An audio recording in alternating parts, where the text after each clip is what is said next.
안녕하세요. 조남철 세무사 이종석 세무사입니다. 네, 이번 시간에는 상속세, 증여세에 대한 절세 팁, 그리고 중요한 증여재산 공제, 분산 증여 등에 대해서 알아보도록 하겠습니다. 네. 상속세 절세 팁, 뭔가 솔깃한데 그런 의심 안 하십니까? 설마 뭐 있어? 뻔한 거 아니야? 근데 그 뻔한 거를 챙기지 못하는 분들이 사실 많습니다. 그 뻔한 거라는 것 자체가 알고 나면 뻔하지만 몰랐을 땐 뻔하지 않은 거거든요. 그렇죠. 그리고 아무리 전문가라 하더라도 자기가 했던 부분만 계속 하게 되어 있단 말이죠. 네. 그리고 자기가 경험하지 못했던 부분에 대해 갖고는 모르는 거예요. 저희도 뭐 세무사긴 하지만 저희 세무사는 솔직히 경계가 조금 일반인들이 봤을 때 이 세무사님이 뭐 상속세 전문이다, 뭐 양도세 전문이다, 세무조사 전문이다, 뭐 법인전환 전문이다 라는 명확한 구분을 하기가 쉽지가 않습니다. 아, 그렇죠. 왜? 의사는 어떻죠? 산부인과라고 써있잖아. 네. 그럼 치과라고 써있잖아. 네. 그죠? 그럼 성형외과라고 써있으니까 명확합니다. 그리고 변호사도 약간 마찬가지죠. 변호사도 뭐 형사 전문, 형사소송 전문, 네. 민사소송 전문, 채권 추심 전문. 그건 변호사 아닌가? 어쨌든 뭐 변호사도 그렇긴 한데 세무사 같은 경우는 뭐 다 하는 거 아니야? 라고 하는데 막상 또 어려운 주제에 대해서 특히나 뭐 가업 승계라든지 그 다음에 뭐 가지급금이라든지 뭐 현물 출자라든지 어려운 주제를 맞닥뜨리게 되면은 고객분들도 세무사분들도 다 전문 영역이 있구나 라는 부분. 특히나 뭐 세무조사가 그렇긴 하죠. 뭐 이제 뭐 세무대 출신이라든지 조사국에서 근무하셨던 분은 아무래도 기본적인 경험치가 많다 보니까 그런 쪽으로 전문하는 경우들이 많고요. 이번 시간을 통해 갖고는 상속증에 대한 절세 팁 몇 가지를 가볍게 한번 말씀을 드려볼까 하는데요. 첫 번째는 우리가 그 상속 전에 1년 이내에 2억 이상의 인출 또는 2년 내에 5억 이상의 인출이나 재산 처분이 있었다고 하게 되면 그 출처에 대해 갖고 밝혀야 되지 않습니까? 네. 그 역으로 하게 되면은 1년 내에 2억이 안 되고 2년 내에 5억이 안 된다고 하게 되면은 그것을 명확하게 밝혀야 될 의무에서 약간 벗어날 수도 있다는 거죠. 그렇죠. 약간 어떻게 말을 조심해야 됩니다. 우린 전문가고 퍼블릭하게 이게 촬영을 하고 있기 때문에 정확하게 의사 전달을 해야 되고요. 그 부분에 있어 갖고 돌아가시기 2년 전에 현금 인출한 부분에 대해 갖고는 어느 정도 융통성이 있을 수가 있다. 그리고 아까 2년 내에 5억 이상 하게 되면은 출처를 밝혀야 된다고 하지 않습니까? 네. 근데 그 2년 전, 뭐 5년 전이야. 그러면 그 부분에 대해 갖고는 우선은 인출한 금액이지 않습니까? 그러면 상속 추정 재산에 일단 잡히진 않는다는 거죠. 다만 그러한 그 금액이 크고 거액이라고 하게 되면은 향후에 얼마든지 사는 사람 자녀분 또는 배우자 입장에서 재산에 대한 증가 내역이 있다고 하게 되면은 역으로 조사를 받을 수도 있긴 하겠지만은요. 그리고 협의 분할을 할 때도 협의 분할을 할 때 배우자와 이제 직계 비속이 있지 않습니까? 그러면은 아들한테는 뭘 줘야 될까요? 아들한테는 아무래도 나중에 더 가치가 올라갈 것 먼저 주는 게 그러면은 아무래도 뭐 금융자산보다는 일반적인 금융 상품이라든지 금융 자산보다는 뭐 요즘 부동산 가치가 하도 많이 올라가니까 그렇죠. 부동산 특히나 뭐 부동산도 지역별로 많이 오를 만한 뭐 좀 예상 지역들이 좀 있지 않습니까? 그 뭐 저희가 정확하게 알 수는 없지만 느낌이라는 게 있지 않습니까? 그래갖고 그런 부분들이 있어갖고는 자녀한테 먼저 주고 그리고 뭐 아파트 같은 경우는 우리가 그 유사매매 사례가액을 통해갖고 실거래가액이 바로 노출이 되지 않습니까? 하지만 일반적인 뭐 나대지라든지 일반적인 뭐 건물 빌딩 같은 경우는 유사매매 사례가액을 적용하기가 쉽지가 않죠. 그렇죠. 그러면 보통 세법상으로는 기준시가를 적용해서 우리가 할 수 있기 때문에 재산에 대한 협의 분할을 할 때에도 자녀에게는 웬만하면은 이제 그 과표는 적게 잡히지만은 실질 가치는 좀 높은 그런 것들을 줄 수도 있고요. 그게 주식이 될 수도 있습니다. 주식이 뭐 비상장 주식인데 뭐 굉장히 회사 실적이 앞으로 좋아지거나 뭐 상장을 뭐 예고하고 있거나 그런 뭔가 호재가 있다고 하게 되면은 그걸 줄 수도 있는 거죠. 왜냐면은 또 나중에 어머님의 재산을 상속받을 때 또 세금 내야 되니까 그렇죠. 미리미리 좀 받는 게 좋고 그렇다고 어머님의 재산을 너무 또 줄이면 안 좋잖아요. 그렇죠. 네. 아무래도 네. 배우자에 대한 공제는 훨씬 더 크니까 배우자 공제가 얼마까지 되죠? 최대 30억까지 네. 가능하다고 기본 공제 5억에다가 30억 하게 되면 35억까지 공제가 되는 거고, 물론 이제 어머니께서 배우자께서 받는 재산이 35억 이상은 되어야 되겠죠. 그렇죠. 네, 그 부분이 있어야 되는 거고요. 그 다음에 사전 증여, 요즘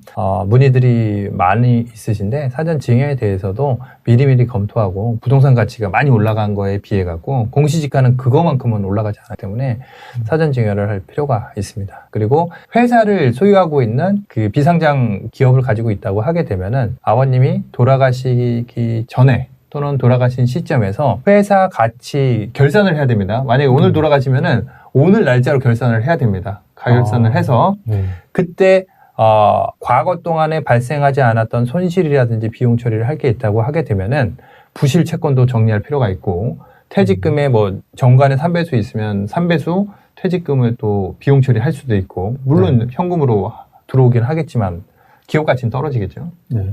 그리고 그 밖에 뭐 기타 재고에 대한 뭐 감모라든지 감가상각이라든지 잘못된 처리가 있다고 하게 되면은 잡아내야 되겠죠. 그리고 제가 한 2달 전에 이제 상속 상담을 해드릴 때 케이스인데, 아버님은 진작에 돌아가셨고 어머니가 돌아가셨던 케이스예요. 네. 근데 물어보시는 거예요. 그분도 상속증여에 대한 스터디를 하고서 저한테 여쭤보셨어요. 어머니 앞으로 예를 들어 10억짜리 아파트가 있었어요. 네. 10억짜리 아파트가 있었는데 이거를 돌아가시기 전에 파는 게 좋냐, 그리고 돌아가시고 나서 파는 게 좋냐, 돌아가신 다음에 파는 게 좋냐라고 물어보셨어요. 네. 어떤 부분이냐면은 차이가 있습니다. 이게 돌아가시기 전과 후에 어떤 차이가 있냐면은, 돌아가시기 전에 팔았어요. 그러면은 그 주택만 있었고 계속 거주했다고 하게 되면은 1세대 1주택을 받을 수 있잖아요. 네. 세금이 거의 안 나오겠죠. 그렇겠죠. 그렇죠. 그리고 처분했기 때문에 그게 양도 대금이 예금으로 남아있겠죠. 네. 그러면은 부동산으로 승계를 받게 되면은 2가지가 안 좋습니다. 부동산을 승계받으면 취득세를 내야 됩니다. 취득세. 10억 아파트에 대해서 네. 3.16% 취득세를 내야 돼요. 그리고 아파트를 상속받았기 때문에 금융재산 공제가 또 안 됩니다. 그렇죠. 금융재산 상속공제가 아까 돌아가시기 전에 팔게 되면은 예금으로 10억이 들어오죠. 어머니 통장에. 네. 그러면 금융재산 상속공제가 되지 않습니까? 네. 근데 아파트로 그대로 받게 되면은 뭐 현금성 자산이 많지 않았다고 하게 되면은 금융재산 상속공제를 못 받게 되는 거죠. 네. 그러면은 아파트를 처분해서 받는 게 무조건 더 유리하다는 거죠. 재산이 얼마 안 된다고 하게 되면은. 그렇겠네요. 네, 이해되시죠? 그래서 좀 말씀 네. 들어보니까 저도 생각나는 케이스가 제가 네. 상속세를 실제로 신고를 네. 진행해 드렸는데, 돌아가기 전에 현금을 막 인출을 하셨어요. 네. 그렇게 되면은 그거는 당연히 우리가 말씀드렸던 것처럼 단기간 내에 1년 내에 네. 이렇게 인출한 거는 결국은 다 돌아올 텐데 네. 사전증여로 포함되겠죠. 근데 금융재산은 아니잖아요. 맞습니다. 그래서 그 금융재산 상속공제를 못 받으시니까 네. 제 입장에서 너무 안타깝더라고요.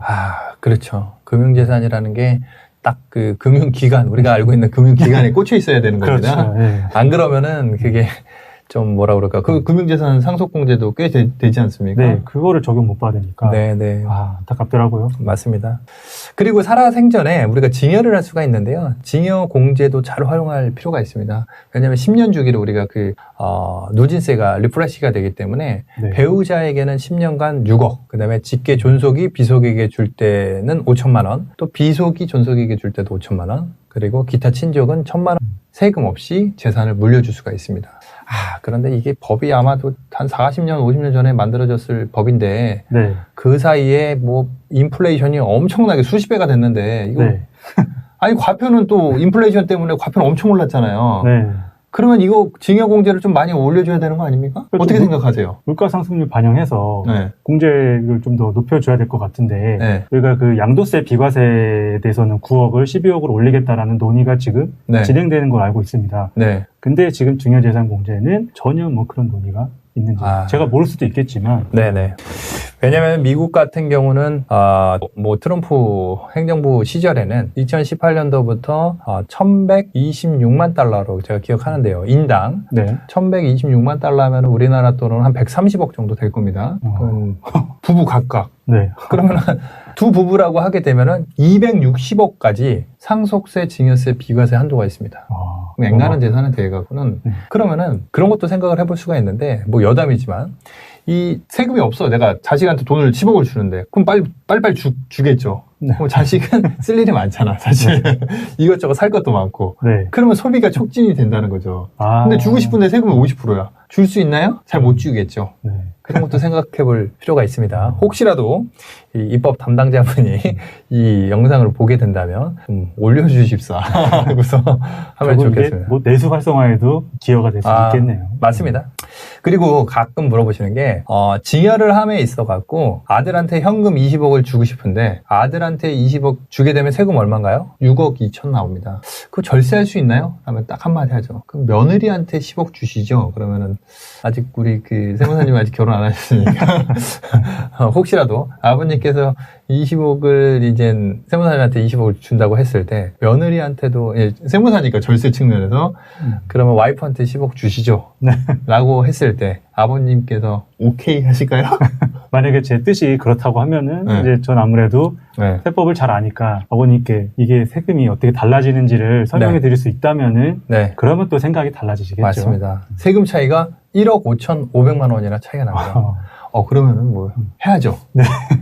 네. 다만 약간 그런 거 해야 돼요. 원래는 조건부 증여 그런 게 있습니다. 증여 신탁이라고 안심 증여 신탁이라고 있는데 그런 거 걸어놓고서 혹시라도 이혼하면 물러 백도 이거 할 수가 있습니다. 그런 뭐 제도도 있으니까 기회 되면 제가 또 설명을 드리도록 하겠습니다. 실제적인 케이스를 제가 계산을 해봤는데요. 두 자녀에게 증여를 하게 되면은 실질적으로 20억, 40억을 증여를 한다고 했을 때 납부 세금이 실질적으로 12억이 발생됩니다. 하지만 두 자녀에게 주는 게 아니라 한 자녀는 그냥 혼자서 20억을 받지만 한 자녀는 배우자, 두 딸이 있다고 하겠습니다. 그러면 장녀가 20억 받고 차녀는 20억 받을 수 있지만 차녀는 워낙 그 남편이랑 관계가 좋아갖고 남편한테도 10억을 줬어. 그러면은 세금이 아까 12억에서 10억 4,900만 원으로 한 1억 5천 정도 절세가 됩니다. 근데 남편도 재산이 많아. 또는 관계가 안 좋아. 네. 그러면 어떤 생각을 할 수 있냐면은 아버지가 차녀 너 가져라 했을 때 차녀는 제 딸한테 줄게요 라고 할 수도 있습니다. 그러면은 잠깐만요. 할아버지가 자기 자식한테 주는데 그 자식한테 바로 주는 게 아니라 세대를 띄어갖고 손자, 손녀한테 준다라고 하게 되면은 세금적으로 특이점이 있지 않을까요? 세대를 생략하면은 네. 할증. 네. 30% 세금 할증되기 때문에 아까 두 딸에게 줬을 때는 세금 12억. 그 다음에 사위까지 포함하게 되면은 3명이죠. 받는 사람이 3명이기 때문에 1억 5천 절세. 하지만 요번에는 두 딸과 차녀의 딸 3명 됐지만은 세대 생략 30% 세금이 되기 때문에 세금 납부액은 아까 10억 5천에서 11억 1천만 원이 됩니다. 결국 당초보다는 세금이 8,800만 원 줄지만은 뭐 며느리나 사위한테 줬을 때보다는 아까 절세 효과 1억 5천보다는 감소된 효과를 보게 된다라는 부분이 있습니다. 그리고 가장 이제 궁금해 하시는 일반인 분들이 궁금해 하시는 게 집을 사야 되는데 돈이 부족해. 그럼 자금 출처, 주택 취득 자금에 대해서 출처 소명을 해야 되는데 돈이 부족하니까 부모님한테 뭐 증여를 받든지 빌려야 된단 말이죠. 네. 그러면은 돈을 빌렸을 때 국세청에서 인정을 해주냐 말이죠. 인정해 주나요? 쉽게 안 해줄 것 같은데요. 그럼 인정 받을 수 있는 방법 없을까요? 저희도 이런 질문을 네. 납세자께서 많이 물어보십니다. 네. 그러면은 저희는 네. 그 합법적인 테두리 안에서 네. 얼마까지, 네. 이자는 얼마까지 네. 이렇게 해서 저희가 안내를 해드리거든요. 네. 그게 말씀하신 그 이자가 얼마까지는 가능합니다라는 게 1,000만 원 정도가 되는데요. 지금 인정이자율이 4.6%이지 않습니까? 네. 그러면은 이 원금 곱하기 이자율 4.6%한 금액이 1,000만 원을 넘어가면 증여세가 나오고 그렇죠. 1,000만 원이 안 넘어가면 증여세가 안 나오는데 그러면은 방금 원금 곱하기 4.6는 1,000만 원이니까 원금은 얼마가 돼야 되죠? 1,000만 원 나누기 4.6% 그렇죠. 하게 되면은 2억 1,700만 원 정도가 나옵니다. 그럼 그 금액이 넘지 않는다고 하게 되면은 뭐 사실 무이자도 가능하고요. 근데 중요한 거는 그 2억 1,700만 원을 입금하는 순간 증여라고 이제 대표될 거니까 네. 거기에 따른 뭐 차용증이라든지 원리금 상환 내역을 출처를 마련을 해야 됩니다. 그걸 안 하게 되면은 요즘은 아주 그냥 세금을 사용할 곳이 많기 때문에 네. 보수적으로 준비를 할 필요가 있고요. 결국은 증여세 추징 리스크를 대비하기 위해서 자금 대여에 대한 약정서, 뭐 공증은 뭐 옵셔널하게 생각하시면 되고요. 자금 상환에 대한 원금, 이자에 대한 납부대여, 그리고 이자를 납부했다 그러면 우리가 이게 비영업대금에 대한 이익이라고 그렇죠. 해서 이자 신고도 해야 되지 않습니까? 그 부분까지 하게 되면 완벽하지만 하다못해 다 필요 없고 가장 중요한 거는 이자 납부내역, 원금 납부내역이 있다고 하면은 나머지 거는 나중에 수습이 되겠다라고 기억을 하실 필요가 있겠습니다. 어쨌든 이번 시간에는 기본적으로 상속증여에 대한 간단한 절세 팁과 증여 공제 그리고 증여세를 절세할 수 있는 방법 몇 가지를 알아봤습니다. 다음 시간에는 이 법 제도 안에 테두리 안에 들어가 있는 가업상속 공제, 증여 특례 등에 대해서 알아보도록 하겠습니다. 네, 이번 시간에는 여기서 마치도록 하겠습니다. 감사합니다.